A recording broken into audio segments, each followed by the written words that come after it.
اعوذ باللہ من الشیطان الرجیم بسم اللہ الرحمن الرحیم الحمدللہ رب العالمین والصلاة والسلام علی النبی وآلہ۔ ناظرین السلام علیکم۔ دین کے حوالے سے جو آپ کے سامنے گفتگو شروع ہوئی تھی، کل میں نے عرض کیا تھا کہ پہلی چیز یا پہلا قدم، پہلا مرحلہ دین میں، اصول دین میں آنے کے بعد توحید ہے۔ توحید کا مطلب اللہ کا ایک ہونا ہے، لیکن صرف اللہ کا ایک ہونا یا یہ زبان سے کہہ دینا کہ اللہ ایک ہے، یہ کافی نہیں ہے۔ معمولاً ہمارے ہاں توحید کا مطلب ہم لوگ سمجھتے ہیں کہ اللہ ایک ہے، دو نہیں ہے۔ یہ اپنی جگہ مسلم ہے کہ کائنات میں صرف اللہ ہے، اللہ کے علاوہ کوئی دوسری ذات نہیں ہے، اللہ ایک ہے۔ بچپنے سے ہم لوگ یہ یاد کرتے چلے آ رہے ہیں کہ اگر دنیا میں دو خدا ہوتے تو کائنات ختم ہو جاتی اور آپس میں اختلاف ہوتا، آپس میں جھگڑا ہوتا، یا اگر آپس میں مل کر کام کرتے تو ایک دوسرے کے محتاج ہوتے۔ اس کا مطلب ہے کہ اللہ ایک ہے۔ یہ ساری چیزیں اپنی جگہ مسلم ہے کہ اللہ ایک ہے، لیکن صرف اللہ کا یہ کہہ دینا کہ ایک ہے کافی نہیں، بلکہ ہمارے ہاں، میں نے کل بھی ایک بات عرض کی تھی کہ میں توحید کے سلسلے میں، یا جو آپ کے سامنے گفتگو ہے، شیعی نقطہ نظر سے بات کر رہا ہوں۔ توحید ہمارے ہاں 4 مرحلے ہیں، اس کے 4 درجے ہیں۔ جب انسان ان چاروں درجوں تک پہنچ جائے تب اس کی توحید مکمل ہوتی ہے، تب وہ توحید کا ماننے والا کہلاتا ہے۔ یعنی صرف یہ کہہ دینا کہ اللہ ایک ہے کافی نہیں ہے، بلکہ اس سے آگے بھی ہمیں بڑھنا ہوگا، تب ہم توحید کے قائل کہلائیں گے۔ پہلی منزل اور پہلا درجہ توحید کا توحید ذاتی کہلاتا ہے۔ توجہ رہے، یعنی اللہ ذات میں ایک ہے، ذات میں ایک ہے، جو یہی معمولاً ہمارے ذہنوں میں یہ پہلا مرحلہ، یعنی اللہ دو نہیں ہیں، اللہ صرف ایک ہے۔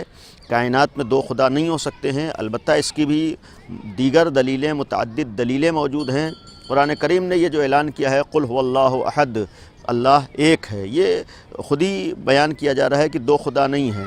لو کان فیہما آلہۃ الا اللہ لفسدتا، خود قرآن نے کہا کہ اگر اس کائنات میں 2 خدا ہوتے تو یہ دنیا ختم ہو گئی ہوتی۔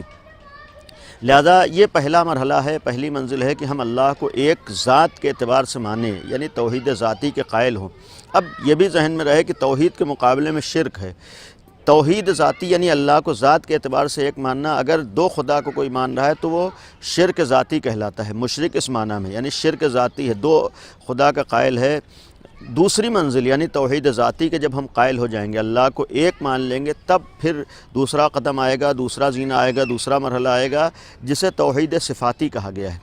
توحید صفاتی کا مطلب ہوتا ہے کہ اگر اللہ ایک ہے، کائنات میں صرف وہی خدا ہے، اس کے علاوہ کوئی دوسرا خدا نہیں، یہ ہم نے مان لیا، تو یہ بھی ماننا پڑے گا کہ اللہ میں تمام صفتیں پائی جاتی ہیں، اس کی تمام صفتیں اس کی ذات سے الگ نہیں ہیں، اللہ کی تمام صفتیں عین ذات ہیں۔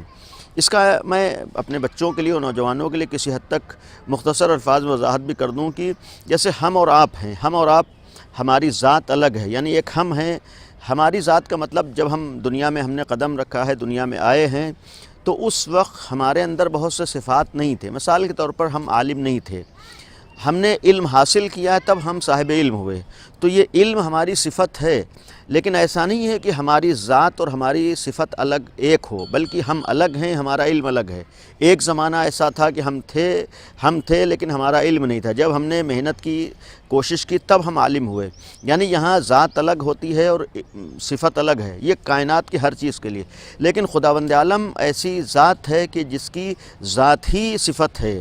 مثلاً اگر اللہ عالم ہے، ہمارے لیے عقیدہ رکھنا واجب ہے کہ اللہ صاحب علم ہے، تو ایسا نہیں ہے کوئی ایک ایسا وقت ایسا رہا ہو کہ اللہ الگ تھا اور اس کے پاس علم نہیں تھا، یا ہم کسی بھی معاملے میں کہیں کہ اللہ الگ ہے، اس کا علم الگ ہے۔ نہیں، ہمارے لیے ضروری ہے کہ ہم عقیدہ رکھیں کہ جو اللہ ہے وہی عالم ہے۔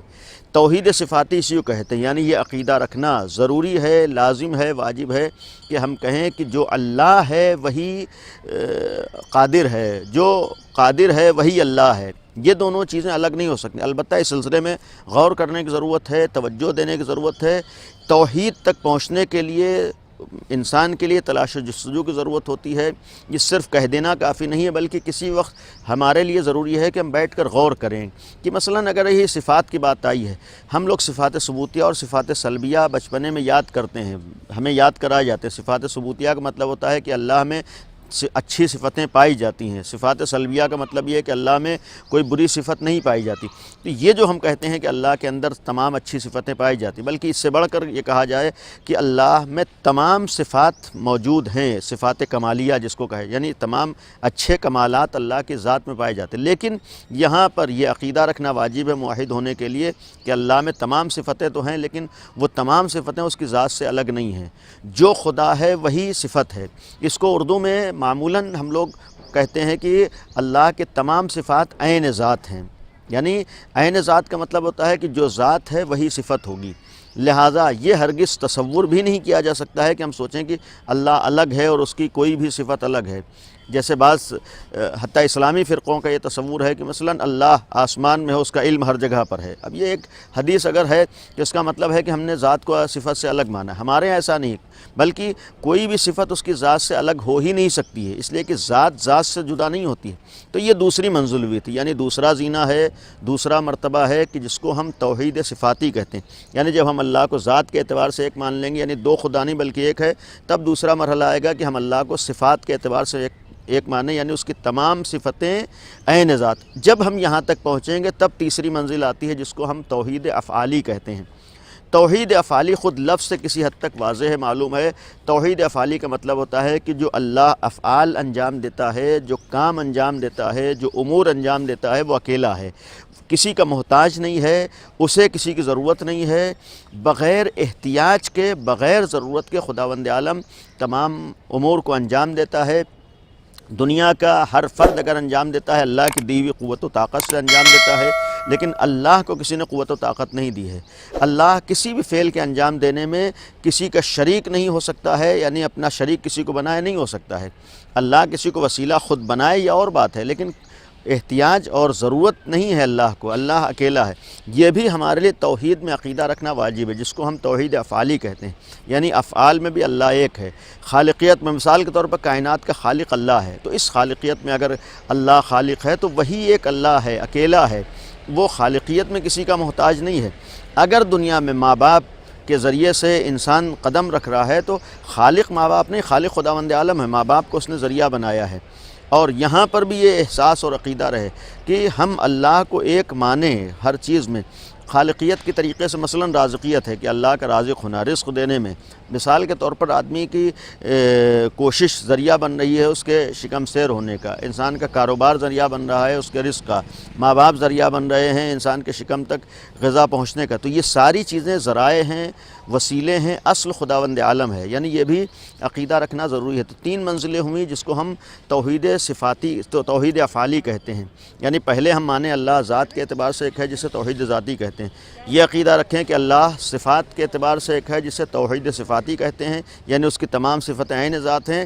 تیسری منزل اور تیسرا مرتبہ تھا توحید افعالی کا، یعنی افعال کے معاملات میں بھی اللہ ایک ہے، تمام امور کو اللہ اکیلے انجام دیتا ہے، کسی کا محتاج نہیں ہے۔ جب ان تین منزلوں پہ آئیں گے تب چوتھی منزل ہمارے ہاں توحید کے سلسلے میں آتی ہے جسے توحید عبادی کہتے ہیں۔ توحید عبادی کا مطلب ہوتا ہے کہ جو اللہ ذات کے اعتبار سے ایک ہو اور صفات کے اعتبار سے ایک ہو اور افعال کے اعتبار سے ایک ہو، وہی اللہ لائق عبادت ہے، یعنی اللہ کے علاوہ کسی اور کی عبادت نہیں ہو سکتی۔ اگر کوئی معبود ہو سکتا ہے صرف وہی ایک اکیلا ہے، یہ سے توحید عبادی کہتے ہیں، اور یہ آخری منزل ہوتی ہے۔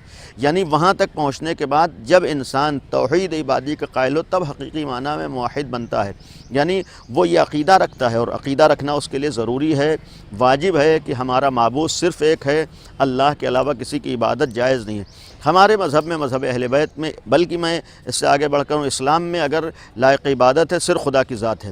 مذہب اہل بیت میں بھی اللہ کے علاوہ ہر ایک کی عبادت حرام ہے، جائز نہیں ہے۔ معبود صرف خدا ہے، عبادت صرف خدا کی ہوتی ہے، اور جب تک ہم یہ عقیدہ نہ رکھیں، یعنی توحید عبادی کے قائل نہ ہو، ہماری توحید مکمل نہیں ہوتی ہے۔ لہٰذا میں یہ واضح طور پر عرض کر دوں کہ ہمارے مذہب میں، مذہب اہل بیت میں، اگر کوئی لائق عبادت سمجھا جاتا ہے تو صرف خدا ہے، صرف پروردگار ہے، صرف اللہ ہے، اللہ کے علاوہ کسی کی عبادت نہیں ہوتی۔ بعض جگہوں پر بعض لوگوں کو غلط فہمیاں ہوتی ہیں، غلط فہمیاں بعض احترامات میں ہوتی ہیں۔ ہمارے یہاں احترام ہے، تعظیم ہے، اور تعظیم و احترام الگ ہوتا ہے، عبادت الگ ہوتی ہے۔ اور چونکہ خود خداوند عالم نے بعض چیزوں کی تعظیم اور احترام کا حکم دیا ہے، لہٰذا ہم حکم خدا سے تعظیم و احترام کرتے ہیں۔ تو یہ حکم خدا سے تعظیم و احترام کرنا بھی یہ اللہ کی عبادت ہی کہلاتا ہے، یعنی عبادت خدا ہی کی ہوتی ہے، لہٰذا معبود صرف خداوند عالم ہے، عبادت صرف اللہ کی ہوتی ہے، اللہ کے علاوہ کسی کی عبادت نہیں ہو سکتی ہے۔ ہم اللہ کے ماننے والے، جس کو ہم لوگ موحد کہتے ہیں، اسی وقت ہو سکتے ہیں کہ جب ان چاروں چیزوں کو ایک ساتھ مان رہے ہوں۔ ان سب کے مقابلے میں شرک آتا ہے۔ اگر ہم توحید ذاتی کے قائل نہ ہو تو شرک ذاتی نتیجہ ہوگا، اگر ہم توحید صفاتی کے قائل نہ ہو تو شرک صفاتی ہو جائے گا، اگر ہم توحید افعالی کے قائل نہ ہو یعنی افعال میں اللہ کو ایک نہ مانے تو یہ شرک افعالی ہوگا، اگر عبادت میں ہم اللہ کو ایک نہ مانے تو شرک عبادی ہو جائے گا۔ ہر طرح کے شرک سے بچنا ہماری ذمہ داری ہے۔ مذہب کا مطلب یہ ہے کہ ان چاروں چیزوں میں ہمیں صرف اللہ کو ایک ماننا ہے، ذات میں بھی اللہ ایک ہے، صفات میں بھی اللہ ایک ہے، افعال میں بھی اللہ ایک ہے، عبادت میں بھی وہی اللہ ہے۔ اللہ سے دعا کریں ہم سب کو دین اور شریعت کو سمجھنے، اس پر عمل کرنے کی توفیق عنایت فرمائے۔